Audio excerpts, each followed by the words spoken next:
Kudirkos sapno. 1893. Žiūriu giria. Girioje stovi greta 3 skaičios merginos. Iš parelių, kurių visai neturėjau, pažinau kaip tikros dievaitės.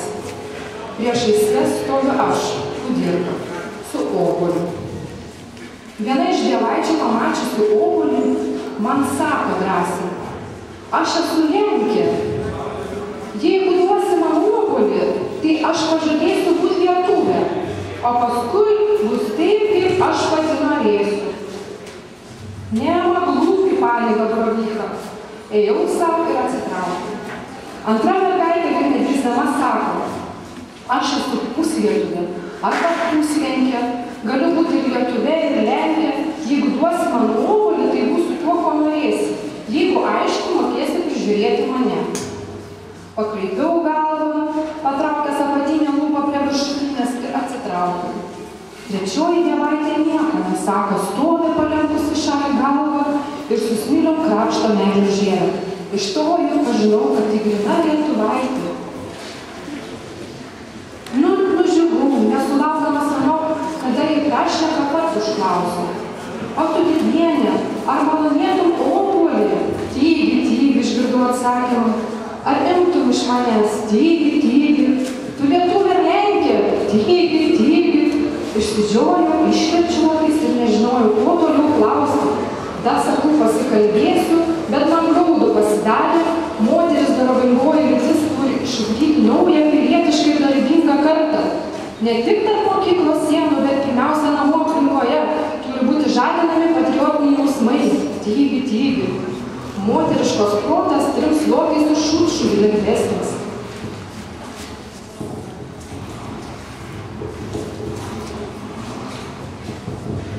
Moteris dorovės nešėjas šeimoje ir per jos dorinantį vaidmenį bus surasti nauji dorovės principai visuomenėje. Moters gyvenimas svarbiausia 3 dalykai: vyras, vaikai ir virtuvė, kaip močiutės gyvena. Beprotystė pagimdė emancipuotas moteris, mėlynasias kojines. Mintuvai, trintuvai, moterų darbai. Ką moteriška padirba, to nė velnės nepadirbus. Viena moteris nuo Jėgerio mokslo atsidūrė beprotnamyje. Mokslas moters dvasią tvirkinantis, jos asmenybę griaunantis dalykas, netgi pavojingesnis už kūno paleistuvystę. Moteriai nereikia gilesnių vyriškų mokslų. Tygi.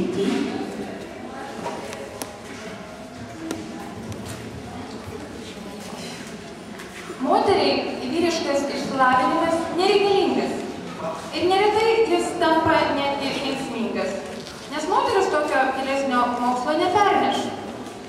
Moteris turi kaupti labiausiai tas žinias, kurias galėtų skiepyti savo vaikų širdis ir protus. Viso to, ko moteris negali perteikti savo vaikams, yra jai tiesiog nereikalinga. Moteriai užtenka tvirto tikėjimo ir gero religinių tiesų žinojimo. Moteriška vyriškam kryžius. Tygi.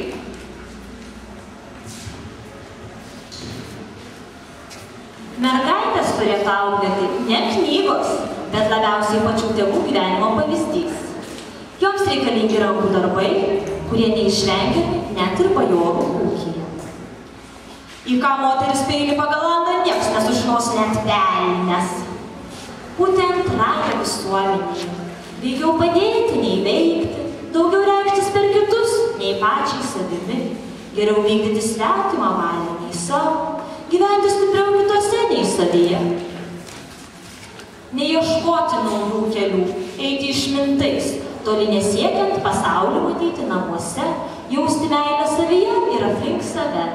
Greta dvasios šviesumo išsaugoti paprastumą, greta stipraus jausmo, patriotinio, išsaugoti santrumą, greta žavumo ir dorybių, kuklumą. Daržas be krapų, kaip moteris be papų. Jaunystėje būti žmonių giminės puošmena, visą gyvenimą žemės angelu, kuris meldžiasi, myli, rūpinasi vaikais ir juos moko, skiepija dorą, sėja ramybę, šluosto ašaras, dangų prie žemės artina. Tai yra moteris Dalia. Moteriška su kanapė paauga, su šunim pasensta.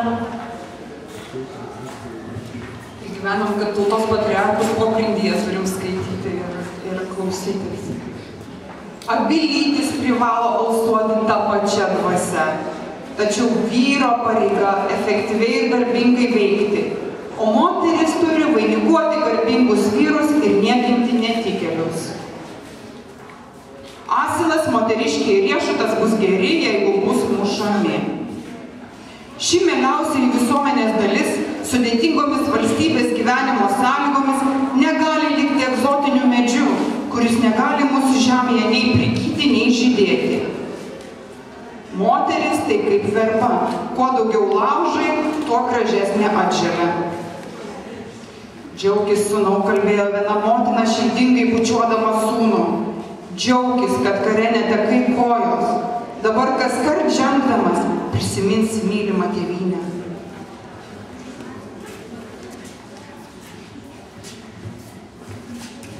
Buvo gadynė, kada motina gimdė lietuvius ir auklėjo lietuvius. Šiandien lietuviai gimdo tik vaikus, nes tautišką instinktą pametė, o Lietuvos reikalų nepažįsta.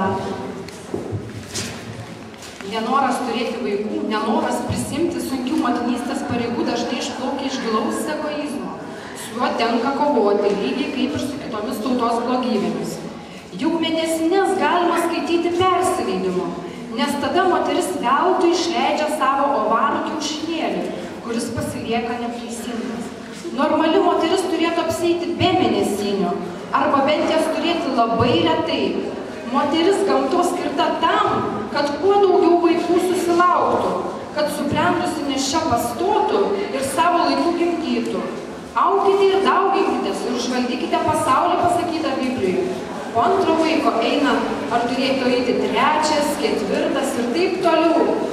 Iki moters neišeina, kaip sakoma, iš skaičių, kai ji pasidaro nevaisinga.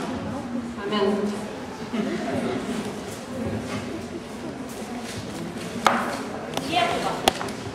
Lietuva, moterė, išgerk kontracepcijos piliulę.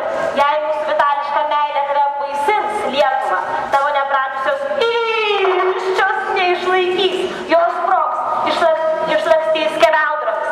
Geriau išgerk piliulę. Mums jau kyla potencija, mes tuo iššausime savo malonumą tiesiai į tave. Viskas keičiasi. Mes nebe pasyvūs kūno indai, bet sprogdinantis užtaisai. Mes nebe vaišintojos, o vaisintojos.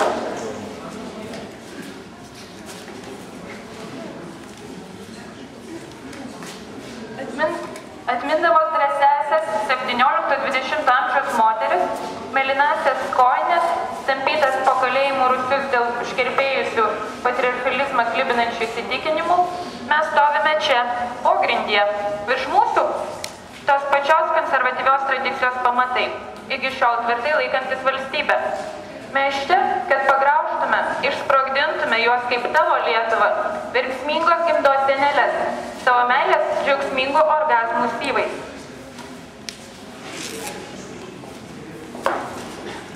Mūsų meilė gyvenimui gauna buką patriotų meilę tėvynei.